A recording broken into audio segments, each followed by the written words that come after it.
The next topic is cleavage of ether with hydrobromic acid or hydroiodic acid. In this section we can learn about cleavage of simple ether and aromatic ether with halogen acid. So let us first start the cleavage of simple ether with hydroiodic acid or hydrobromic acid at 373 Kelvin. It can readily form an mixture of alcohol and alkyl halide in such reaction.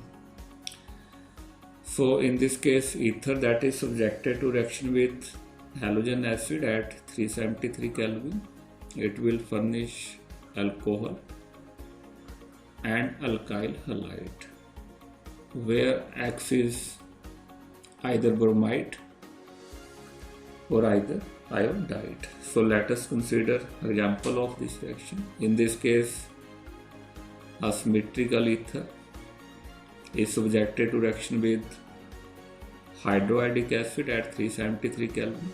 It will give a mixture of ethyl iodide and ethyl alcohol. So in this case, both the ether and halogen acid are taken in a stoichiometric amount. However, if we can use halogen acid in excess, then alcohol first formed is react further with halogen acid to form the corresponding alkyl halide. So alcohol can further react with halogen acid and alkyl halide will get formed. The overall reaction in this case may be summarized or written as: ether can react with hydroiodic acid in excess. First of all, alcohol and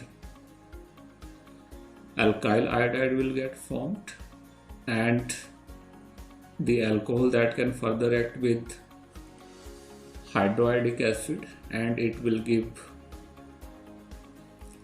alkyl iodide. Let us consider an example of this reaction. In this case, diethyl ether that is subjected to reaction with hydroiodic acid, which is taken in excess. So instead of ethyl alcohol and ethyl iodide, in this case only ethyl iodide will get formed. Similarly, when cyclic ether are subjected to reaction with hydrogen bromide, in this case cyclic ether can readily cleavage by this halogen acid to yield dihaloalkane. So in this case, this tetrahydrofuran, it will undergo cleavage in the presence of 2 mole of hydrobromic acid to give 1,4-dibromobutanes. So let us consider mechanism of this reaction. It will involve 3 steps. In step number 1, the proton from halogen acid that will attack on the oxygen. The oxygen that will act as a source of electron. So in step number 1, the ether will undergo protonation to give the oxonium ions.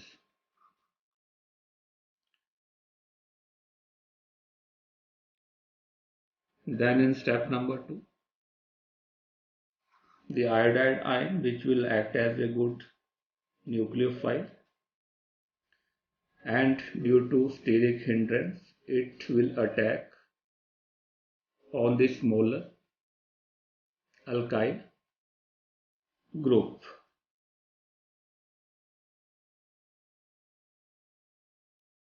So in this case, this iodide ion, it will attack on this methyl group instead of this ethyl group due to the steric hindrance, and it will follow SN2 mechanism, and it is a slow step, so rate determined step.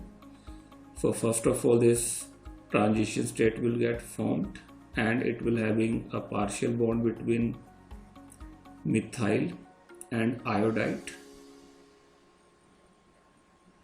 and partial bond between methyl and oxygen of oxonium, and finally this bond can get break out, and this bond can get formed, and it will give a mixture of methyl iodide and ethanol.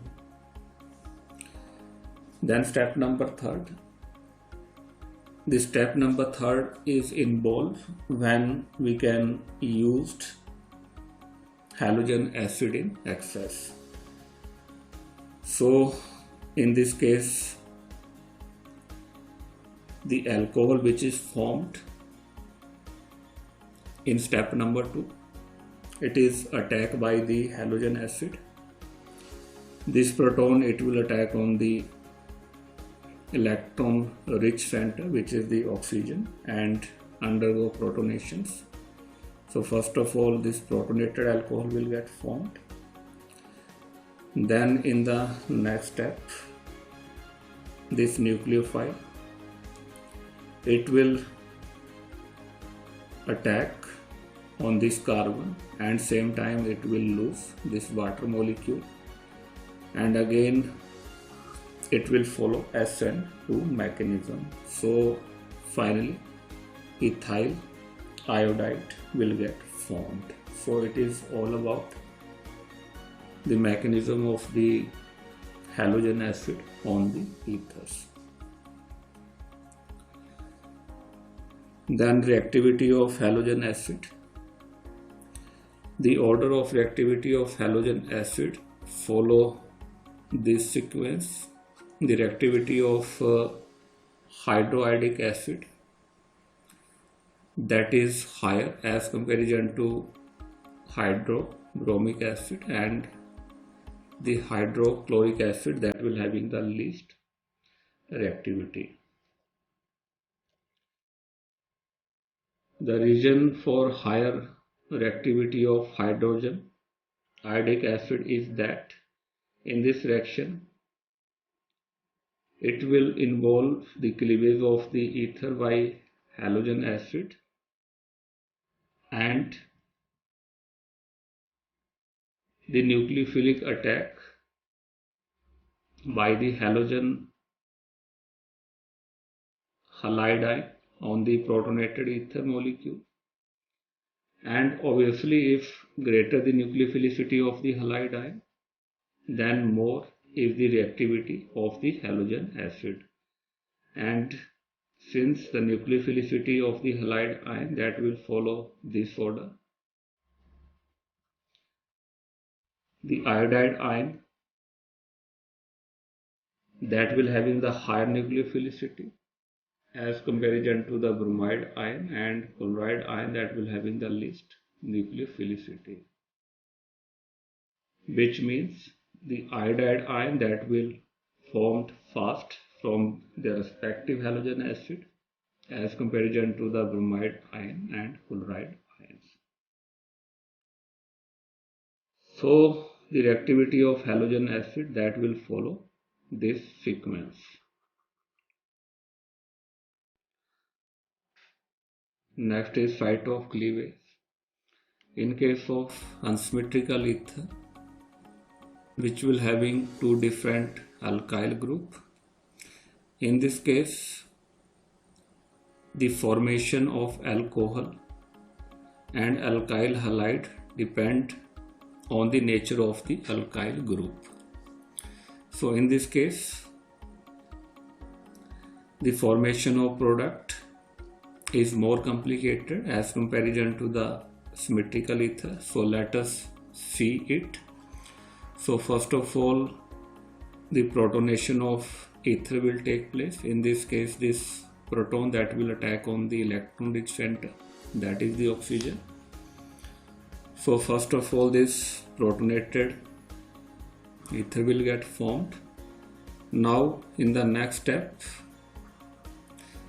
this nucleophile that will attack on less crowded site, which is the methyl group and not the ethyl group. So it will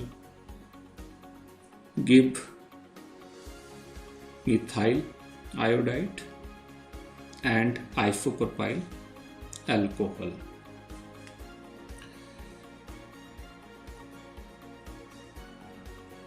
However, if one of the alkyl group is tertiary, then alkyl halide is formed from tertiary alkyl group. In this case, the tertiary butyl methyl ether that is subjected to reaction with halogen acid.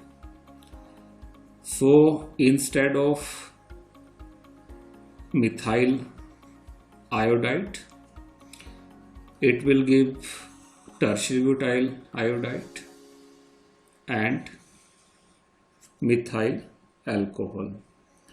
And this is due to the reason that in this case the reaction will occur by SN1 mechanism and not by the SN2 mechanism.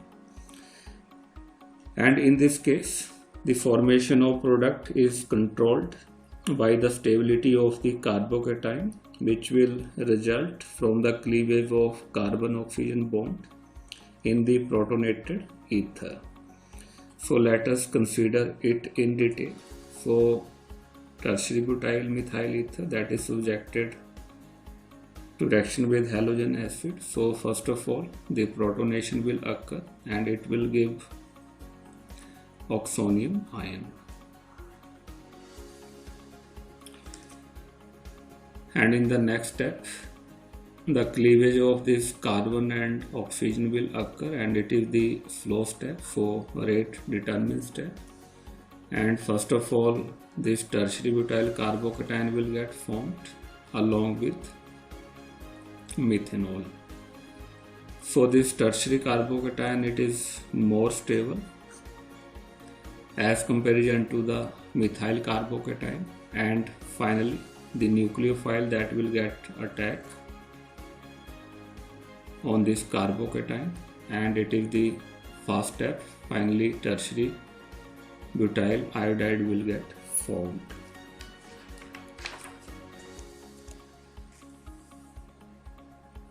It may be emphasized here that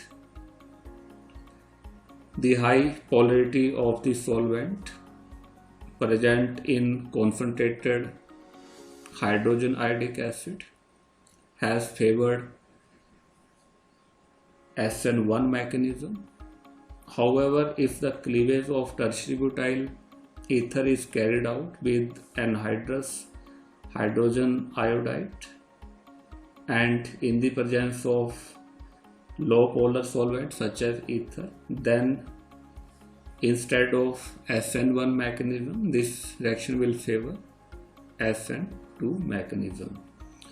So in this case, tertiary butyl methyl ether in case of anhydrous halogen acid and solvent, it will furnish methyl iodide instead of tertiary butyl iodide and tertiary butyl alcohol.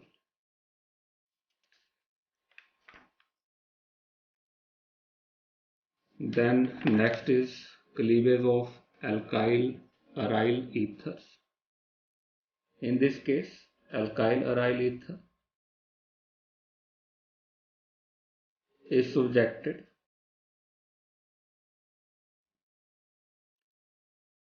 to reaction with halogen acid, and in this case an alkyl halide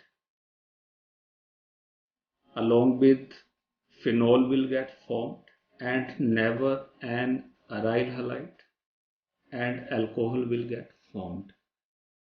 So Let us consider its example. Anisole, it will subjected to reaction with halogen acid.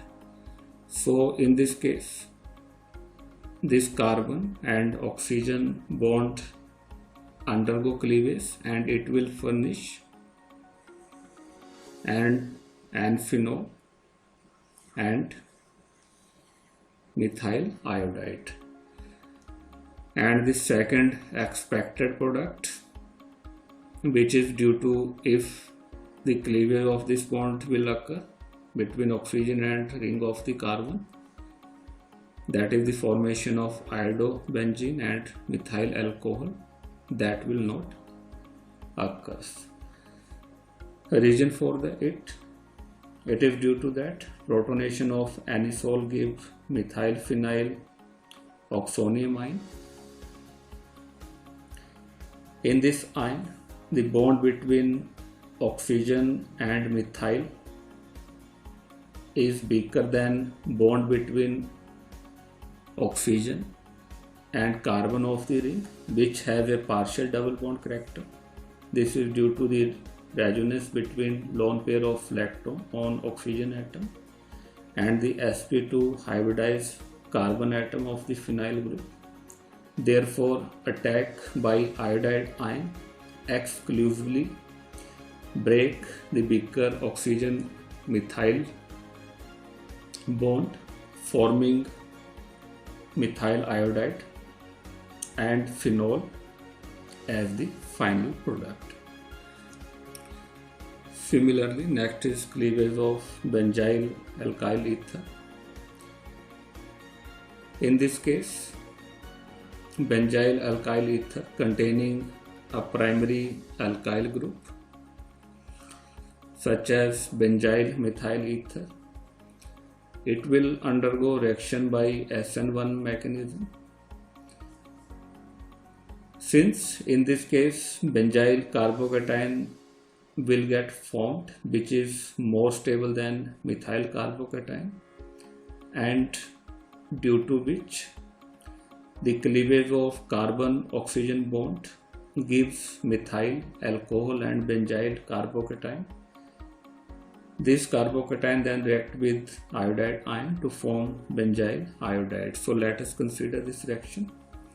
So first of all, the protonation of this benzyl methyl ether will occur.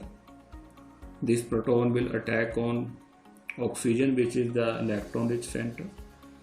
So first of all, this oxonium ion will get formed having positive charge on the oxygen, and proton that will get attached with the oxygen.